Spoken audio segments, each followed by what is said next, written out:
একটি গান গুরুদেব রচনা করেছে, তার উপর নির্ভর করে আরেকটি গান হয়েছে। আমাদের সুসজ্জিত করবার জন্য আমরা কথা শুনি না, তার বাক্য ঠিক মতন পালন করি না, তাই বিরক্তি হয়ে আমরা তো বিরক্তি হই, তার কথাটা শুনি না। এবার বারবার না শোনার জন্য তিনি একটি গান রচনা করেছে। বিরক্তি যখন উদয় হয় তখন তুমি থাকে না, তখন তুই হয়ে যায়। এখানে এই গানটির ভিতরে তাই আছে, তোদেরকে হেরি সুখে ভরা, তোদেরকে দেখতে পাই তোরা সুখে ভরা, কিন্তু এ সুখ অসুখের মতন। আমি এ আনন্দ নাসিবারে আসি নাই, জানিবি কি তোরা, যাতে এ আনন্দ বৃদ্ধি হয় তোদের চিত্ত শুদ্ধি। তোরা ভালোবাসতে চাস, প্রেম করতে চাস, কিন্তু প্রকৃত প্রেমের কণা তোদের ভেতরে নেই, প্রকৃত ভালোবাসা তোদের ভেতরে নেই, প্রকৃত আনন্দ কি জিনিস তোদের ভেতরে নেই। তাই বলছে ওই সুখ থেকে বঞ্চিত হচ্ছিস। তাই তোরা যে সুখে মেতে আছিস, কাম ক্রোধ লোভ মোহ মদ মাৎসর্যে, সেগুলোর হাত থেকে যদি সরতে বলা হয়, রাগ হয়, এখান থেকে ছুটে চলে যায়, বিরক্তির উদয় হয়। এগুলো কিভাবে পরিচালনা করতে হবে তাকে যদি জানানো হয়, তখন বিরক্তির উদয় হয়, ওগুলো ছাড়তে চায় না, তাই গুরুর কাছে থাকতে চায় না।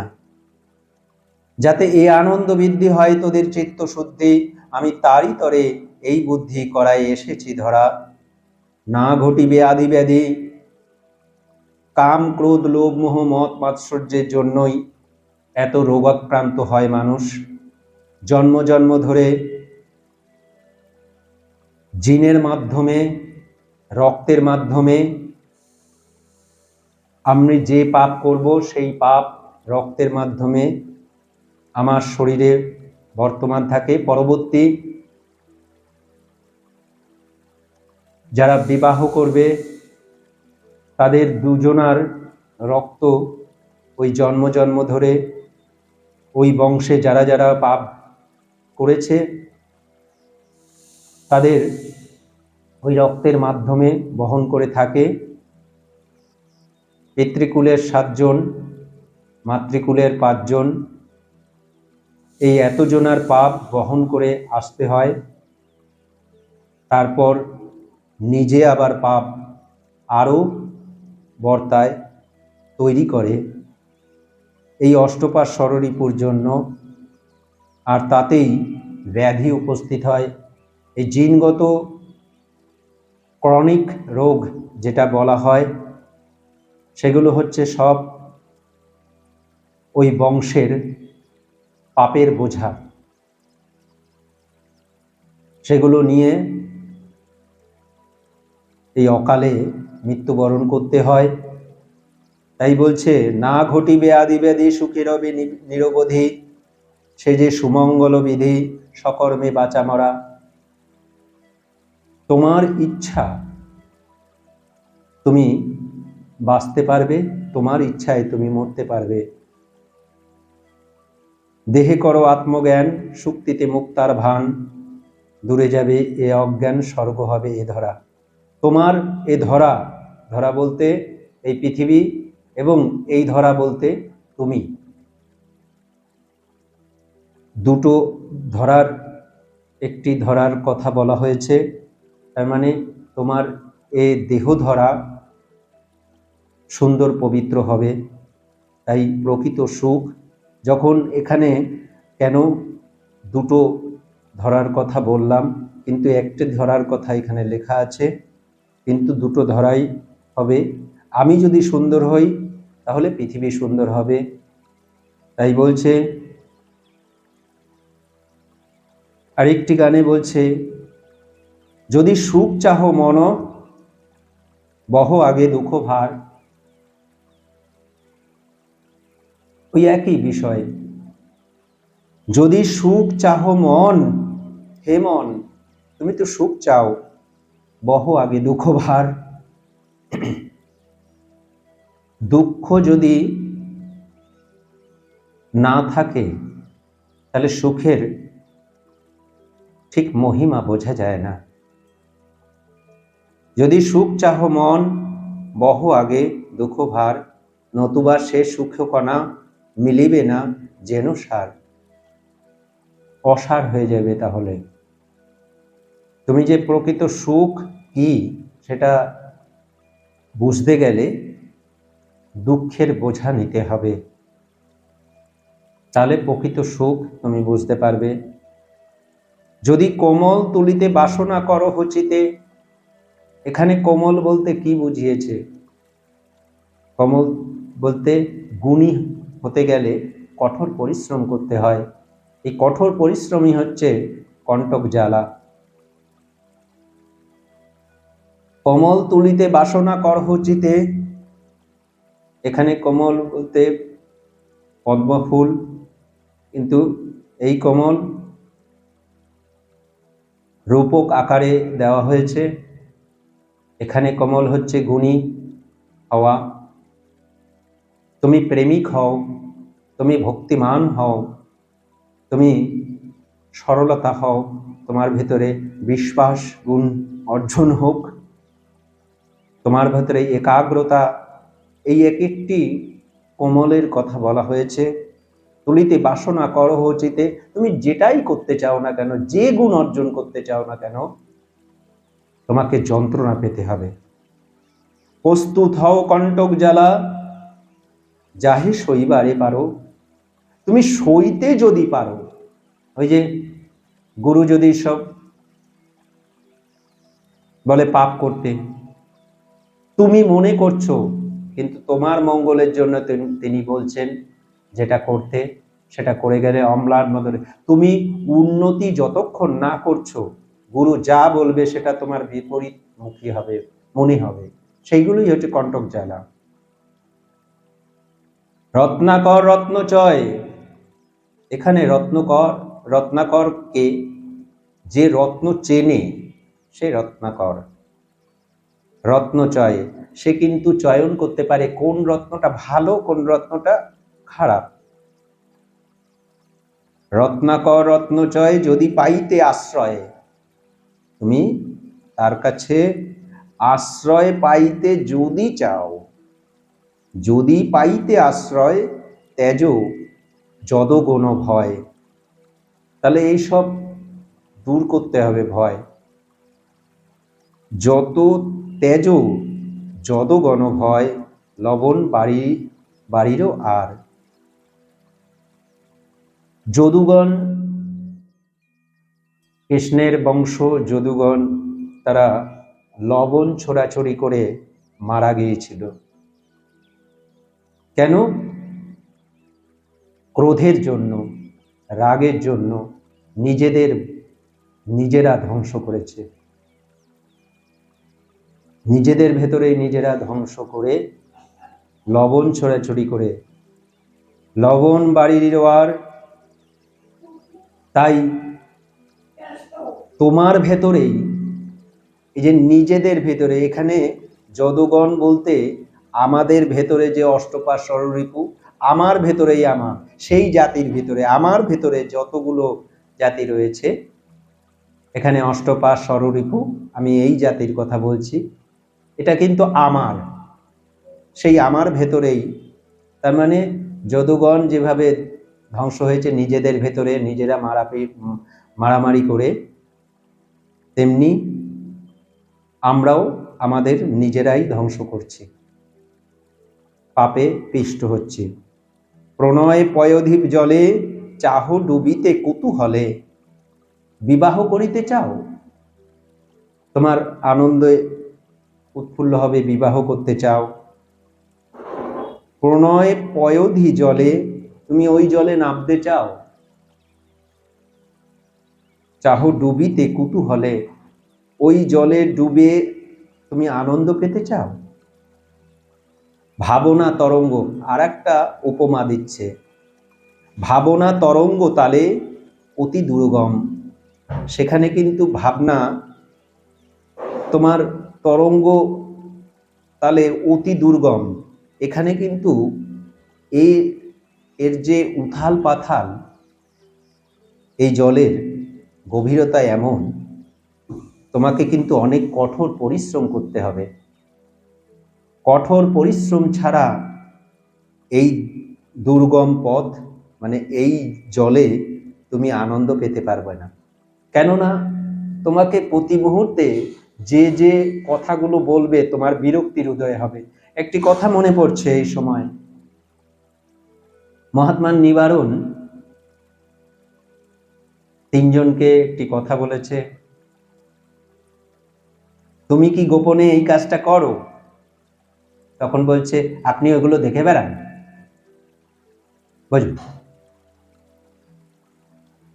ঠিক গুরুর বদনামগুলো এভাবেই চলে। তারই শিষ্য তার কাছ থেকে দীক্ষা পেয়েছে, সে কিন্তু এই বদনাম করছে, আপনি ওইগুলো দেখে বেড়ান। বুঝুন, তোমার দোষের কথা বলছে, সেই দোষ উদ্ধার করবার জন্য তিনি আছেন, কিন্তু তুমি বুঝতে পারছো না।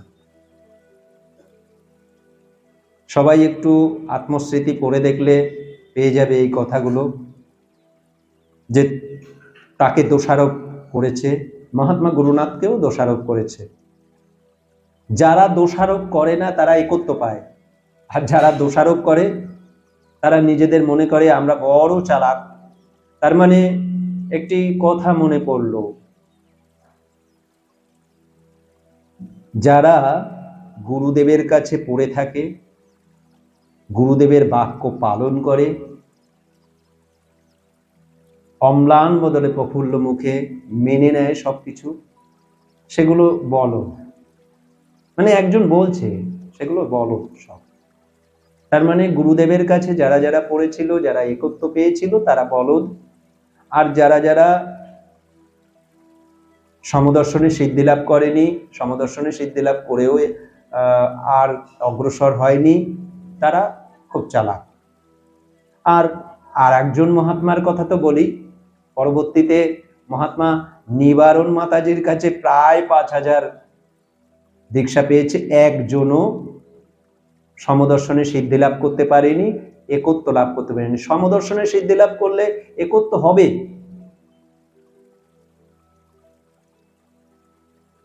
হ্যাঁ, উন্নত হবেই। উন্নতর প্রথম ওটা সোপান। সমদর্শনে সিদ্ধি লাভ করেনি, একত্ব একজনও পায়নি, তাহলে তারা চালাক। আর সব বলো, আর সব বলতে গুরুদেবের কাছে যে 4 জন একত্ব পেয়েছে তারা বলো। এই হচ্ছে অবস্থা। যাই হোক, বিষয়গুলো আমি বিষয়ান্তরে চলে গিয়েছিলাম। সদা বিরহ সমীরে তনু তরি মগ্ন করে। এখানে বিরহ, একজন এসছে, খুব কম বয়স, দুজন দুজনকে ভালোবাসে। আমি কয়েকটা তাদের বাক্য বলেছি।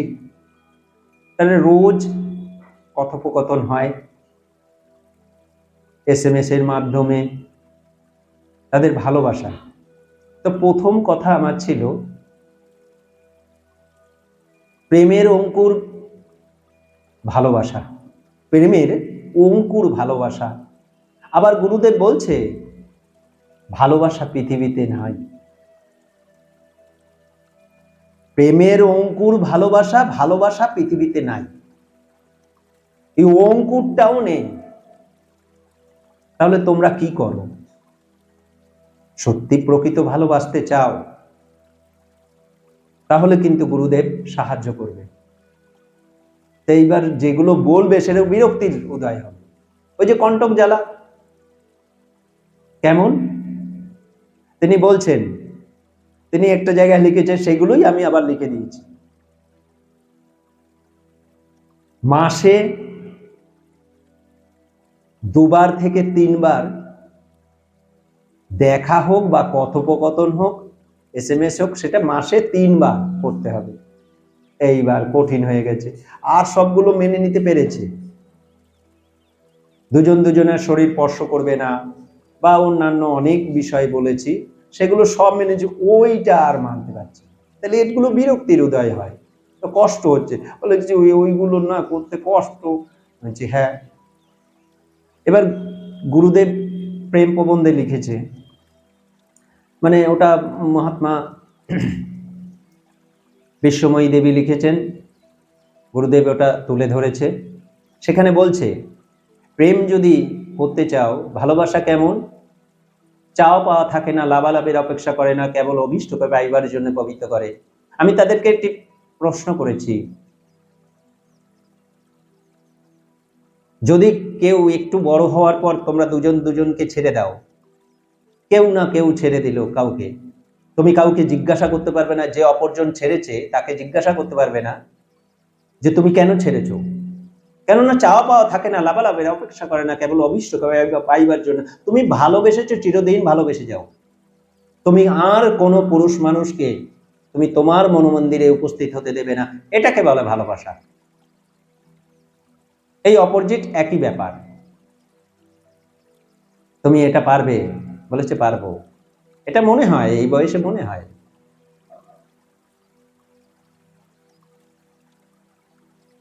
তুমি তাকে জিজ্ঞাসা করতে পারবে না তুমি কেন আমাকে ছেড়েছো। ভালোবাসা হচ্ছে ভালোবেসে যেতে হবে, সেখানে চাওয়া পাওয়া থাকে না।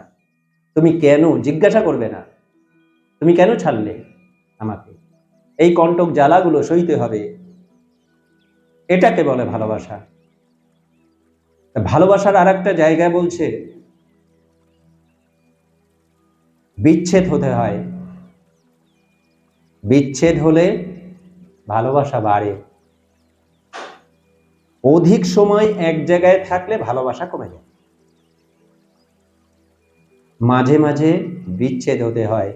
ঠিক সেই সূত্র ধরেই ওদেরকে বলেছি, তোমরা রোজ SMS করো, রোজ দেখা করার জন্য চেষ্টা করো, কিন্তু সেগুলো বন্ধ করতে হবে। মাসে 2বার থেকে 3বার, এটা খুব কষ্টকর, কিন্তু এই যে কণ্টক জ্বালা সইতে হবে, গুরুদেবের কথা শুনতে হবে, সেইভাবে তাদেরকে চলতে হবে। তারা প্রতিশ্রুতি দিয়েছে, আমি বলেছি পবিত্রভাবে থাকতে হবে, কেননা যৌবনের মূল সূত্র সেখানে পবিত্রতা অবলম্বন করতে হয়। বীর্য ধারণ পূর্বক ব্রহ্মচর্য অবলম্বন, ব্রহ্মচর্যের মূল উদ্দেশ্য হচ্ছে বীর্য ধারণ করে রাখতে হয়, শিখতে হয়, গুরুর আজ্ঞা পালনে জীবন অতিবাহিত করতে হয়, তাহলেই প্রকৃত উন্নতি সম্ভব। সদা বিরহ সমীরে তনু তীরে মগ্ন করে, ইহা সহিতে যে পারে, ইহা সহিতে যে পারে, প্রেম সুখ ঘটে তার। এইগুলো, এই যে গুরুদেবের বাক্যগুলো যে সইতে পারবে, আমি তখন বললাম পৃথিবীতে ভালোবাসা নাই, তুমি যদি প্রকৃত ভালোবাসা চিনতে চাও তাহলে এই কথাগুলো পালন করো, তাহলে কিছুটা হয়তো বুঝতে পারবে। ইহা সইতে যা পারে, প্রেম সুখ ঘটে তার। শিরোমণি ফণিনীর চাহ যদি হও ধীর। সাপ, ওই যে রত্নাকর রত্নচয়, এখন রত্ন যদি তুলতে চাও ওই সাপের, এটা হচ্ছে সব রূপক বিষয়, এগুলো সত্যতা বিষয় নাই, এখানে রূপক বিষয় দিয়ে বোঝানো হয়েছে গানটা। শিরোমণি ফণিনীর, সাপের মাথায় যে মণি রয়েছে, চাহ যদি হও ধীর।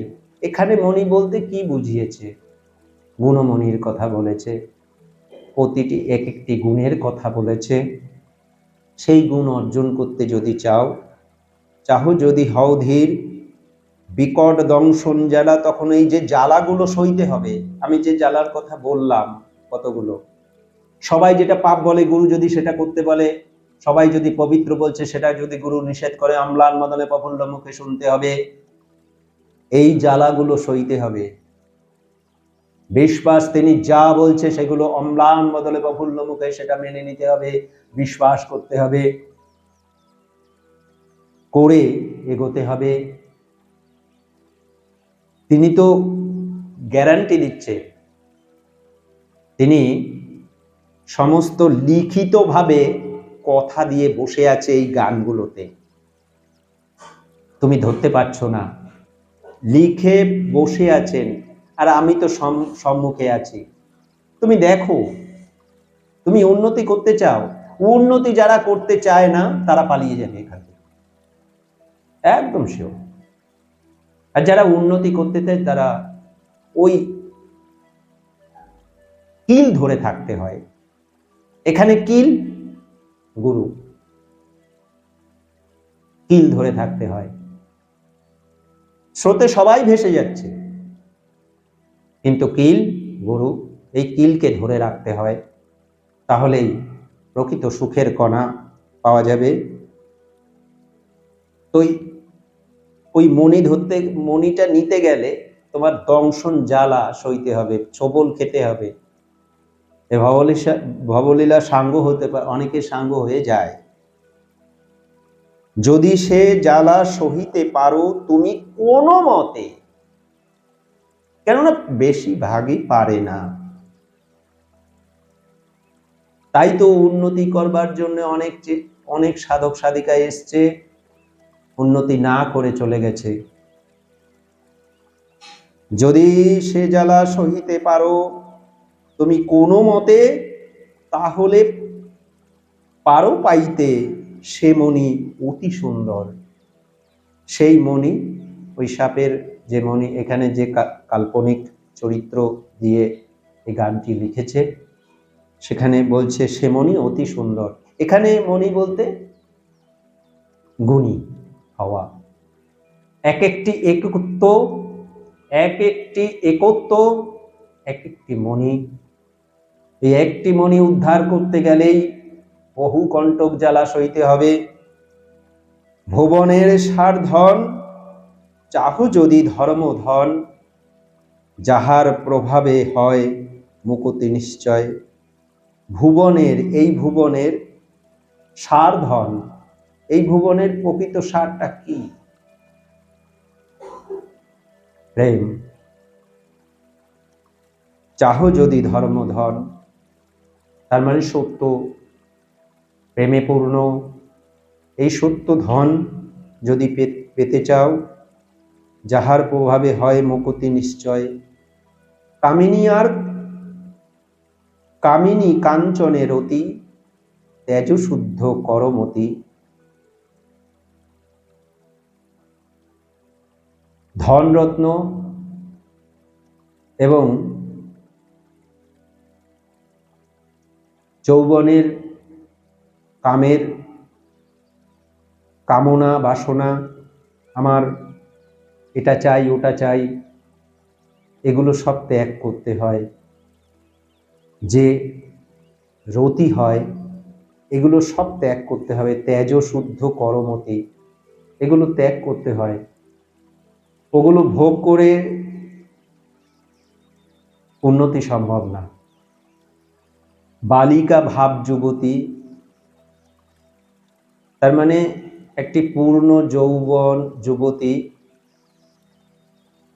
কিভাবে দেখতে শিখতে হবে, তাকে বালিকা রূপে দেখতে হবে। সরসে পরমেশ্বর, পরমেশ্বরের অংশ, ছোট্ট একটি শিশু রূপে তাকে দেখতে শিখতে হয়। এটা কিন্তু কঠিন বিষয়টা, এটা গুরুর সংস্পর্শে না আসলে এটা সম্ভব না। এই বলে আমি